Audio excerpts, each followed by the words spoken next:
Bienvenue au Café de la Vérité. Aujourd'hui, on va toucher un sujet qui risque d'en choquer quelques-uns, mais des fois, se faire brasser un petit peu, ça fait du bien. Surtout que on voit tous les signes, tout ce qui se passe en Iran, en Syrie, en Israël et tout, que la grande tribulation s'en vient bientôt. Donc, aujourd'hui, je vais parler des chrétiens charnels et des chrétiens spirituels. Dans 1 Corinthiens 5, 1, hop, la Big Biker vient de tomber. Donc, ça nous dit, on entend dire qu'il y a parmi vous de l'impudicité. Une impudicité telle qui ne se rencontre même pas chez les païens.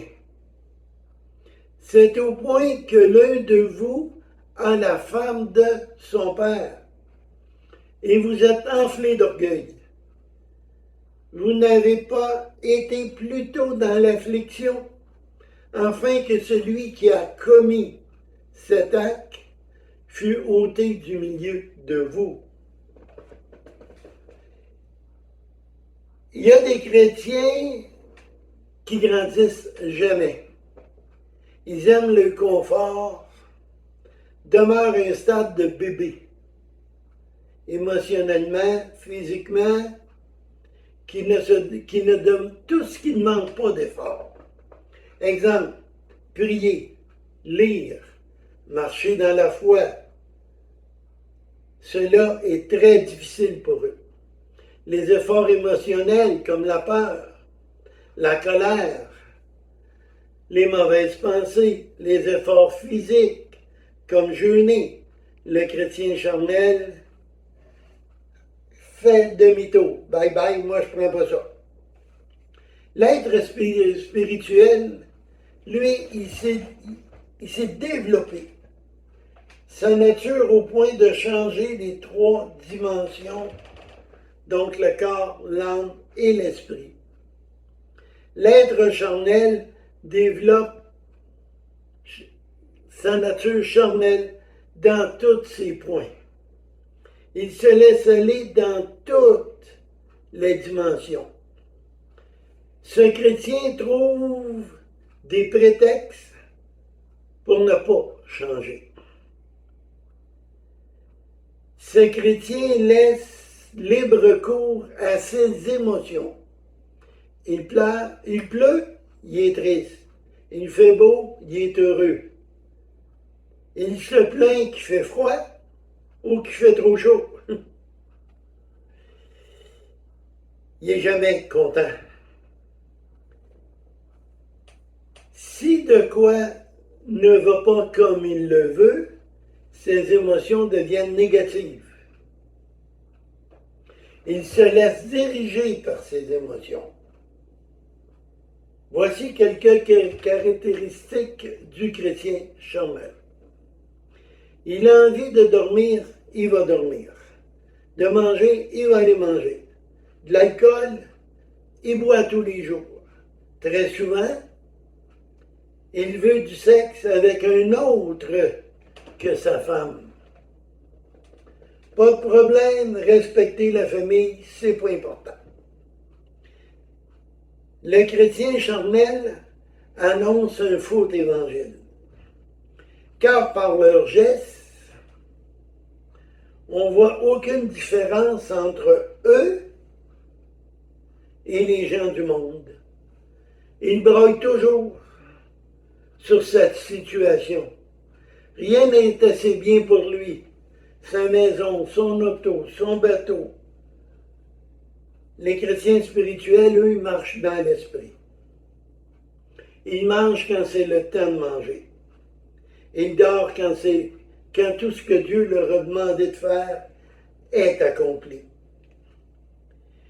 Il est fidèle à sa femme. Il s'occupe de sa famille. Il ne se plaint pas de la maison, de son auto, même si ce n'est pas les plus belles, puis qui ont des défauts. Il va remercier Dieu d'en avoir une. Il s'enivre du Saint-Esprit, pas de l'alcool. Il ne boit pas tous les jours. Et jamais qu'il va abuser de l'alcool.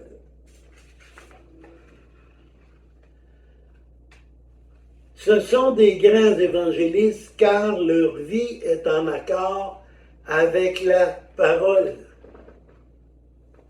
Tu as beau parler de Jésus, mais si les gens ne voient pas ce que tu as de plus à marcher avec Jésus, ils n'en voudront pas.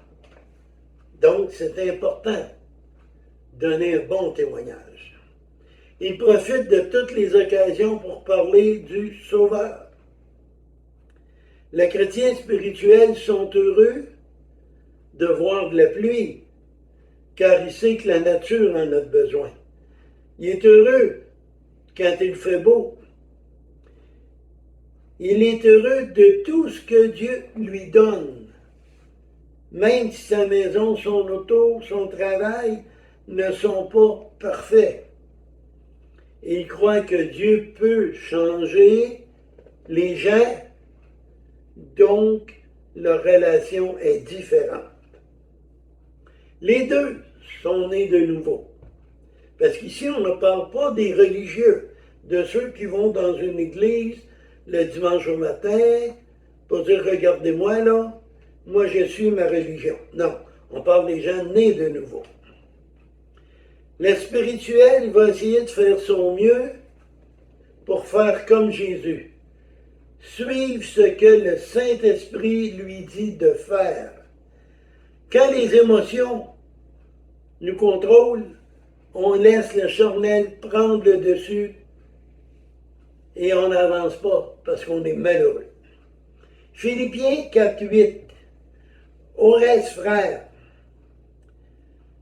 que tout ce qui est vrai, tout ce qui est honorable, tout ce qui est juste, tout ce qui est pur, tout ce qui est aimable, tout ce qui mérite l'approbation, tout ce qui est vertueux et digne de louange, soit l'objet de vos pensées. Ce que vous avez appris, reçu, attendu de moi, et que vous avez vu en moi, pratiquez-le. Et le Dieu de paix sera avec vous. Ici, c'est Paul qui parlait. Et Paul nous dit de faire comme lui. Parce que Paul est un bel exemple à suivre. Dans cela, les chrétiens spirituels se nourrissent. Ils se nourrissent dans la parole de Dieu. Ils se nourrissent dans l'amour de Dieu. Les deux pleurent, mais pas pour la même raison. Le charnel, parce qu'on lui a fait des reproches. Parce qu'il doit payer ses factures. Parce qu'il n'a pas mieux que son voisin. L'auto de son voisin est plus belle. Mais pas le spirituel. Le spirituel, lui, va pleurer. Il va pleurer pour les gens qui ont faim. Pour que les gens voient Jésus et l'acceptent, acceptent son sacrifice à la croix pour les sauver de leurs péchés. Les gens charnels pleurent parce qu'ils croient qu'on est injuste envers lui.